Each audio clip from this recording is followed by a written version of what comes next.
आई भैया, हम सिंगर सतेंद्र यादव रोलन के बीच में भोजपुरी खाटी माटी के चीज लेके आ रहल बनी। माई के भजन यही नवरात्रन के पावन पवित्र महीना में जिनकी रिकॉर्डिंग हमार करल बनी हमार बड़ भैया Arjun Chauhan ji. Maa Sharda digital recording studio Lucknow से आ रहल बा, जो हमारा प्रोड्यूसर बनी नीतीश भैया जी। देखिए भैया, यही नवरात्र के पावन पवित्र महीना में एक जनी के बलमुआ प्रदेश में बाड़े, उ फोन कैले बाड़ी आ कहत तरीके सैया जी हमरा लालसा लागल बा कि रुआ घरे आई, हमरा कलसा धरे के मन करता, रुआ जल्दी कोनियो छुट्टी लेके घरे आ जाई। फोन कैले बाड़ी आ कहत तरीके से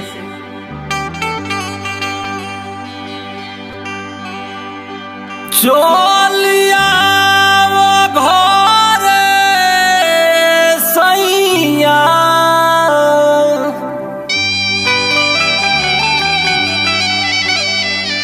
लागल बाला सा धैले बानी कलसा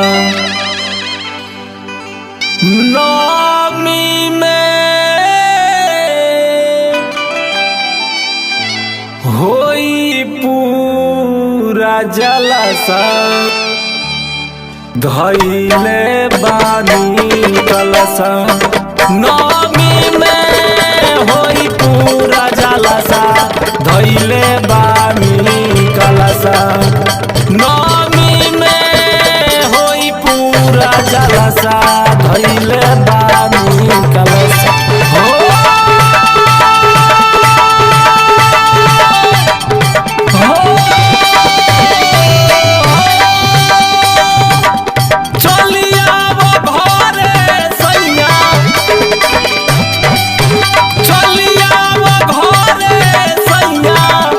लागल बाला सा धैले बानी कलसा नमी में होई पूरा जलसा धैले बानी कलसा।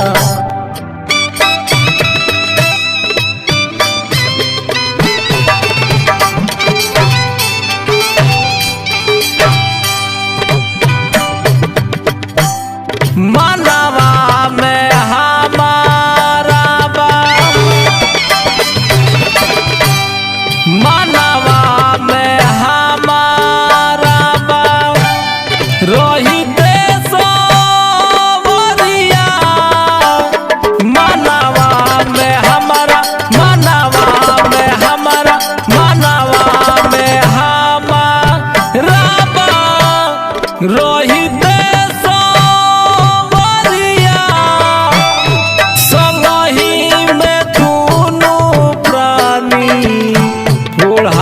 के चुनरिया ढाल के चुनरिया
नौमी में होई पूरा जलसा धैले बानी कलसा। नौमी में होई पूरा जलसा धैले बानी कलसा।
राम दरस राइटर करी है पूजनिया, करी है पूजनिया।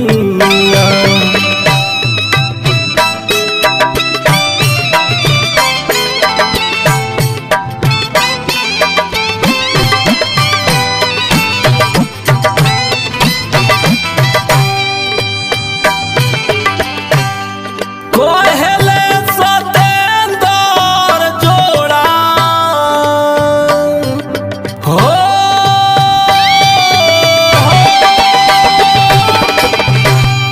कोहेले सतेंदर, कोहेले सतेंदर, कोहेले सतेंदर,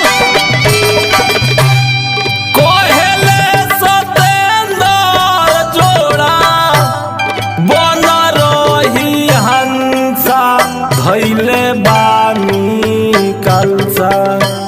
नौमी में होई पूरा जलसा धैले बानी कलसा। नौमी में होई पूरा जलसा धैले बानी कलसा। नौमी में होई पूरा जलसा धैले बानी कलसा।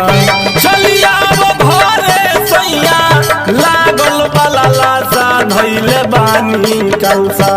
नौमी में होई पूरा जलसा धैले बानी कलसा। नौमी में होई पूरा जलसा धैले बानी कलसा।